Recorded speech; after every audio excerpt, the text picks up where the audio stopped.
Imagine un groupe de pirates capables de paralyser des hôpitaux entiers, d'effacer les données d'un gouvernement, d'imposer leurs lois à des entreprises dans plus de 80 pays, sans jamais être vus, ou presque. Leur nom ? Hive. Pendant 2 ans, ils ont volé, chiffré, rançonné. Mais ce que personne ne savait, c'est qu'ils étaient eux-mêmes surveillés. Un piège numérique se refermait lentement sur eux. Et voici leurs histoires. Welcome back, everyone. The FBI has seized a website used by a notorious ransomware gang. The Justice Department. Entre 2021 et 2023, Hive s'est imposé comme l'un des plus puissants réseaux de ransomware au monde. Il ne s'agissait pas simplement de hackers isolés. Hive fonctionnait comme une entreprise. Une entreprise du crime. Son modèle était simple. Tout le monde pouvait louer ses outils. Il suffisait d'avoir une cible. Hive fournissait le logiciel pour chiffrer les données, et en échange, il prenait une commission sur la rançon.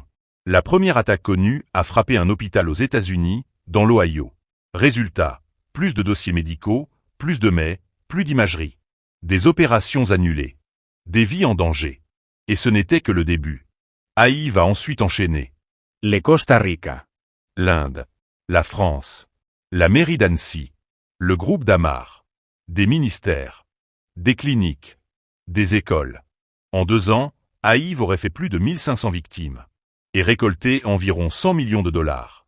Mais pendant que Hive gagnait en puissance, quelque chose d'étrange se préparait. Quelqu'un les surveillait. Et ce qu'ils allaient découvrir allait retourner leur propre système contre eux.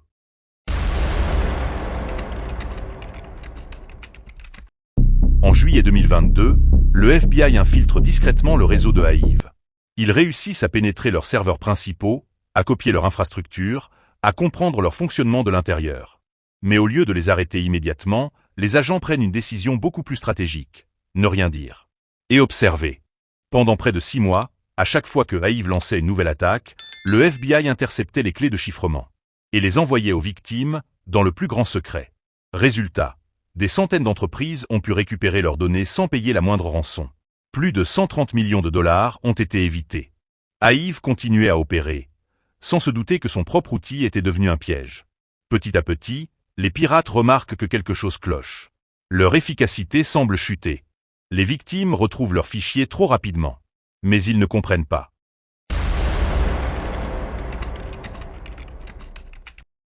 Le 26 janvier 2023, le piège se referme. Le FBI, Europol et plusieurs polices européennes déclenchent une opération simultanée. Les serveurs de Hive sont saisis. Le site du groupe sur le Darknet est remplacé par une page signée FBI. Il est écrit, noir sur blanc, « This site has been seized ». Les identités tombent les unes après les autres. En mai 2023, les autorités américaines désignent l'un des cerveaux du réseau, Mikhail Matviv, connu sous le pseudonyme Wasawaka. Il est accusé d'avoir participé à de multiples cyberattaques. Sa tête est mise à prix pour 10 millions de dollars. Mais Matviv n'est pas un simple pirate. Il aurait aussi été lié à d'autres groupes tout aussi redoutables tels que Conti, Logbit, Babuk. En novembre 2024, plusieurs sources russes indiquent qu'il aurait été arrêté à Moscou. Mais aucune confirmation officielle ne vient le prouver. En surface, Hive semble avoir disparu. Mais en coulisses, quelque chose d'autre se prépare déjà.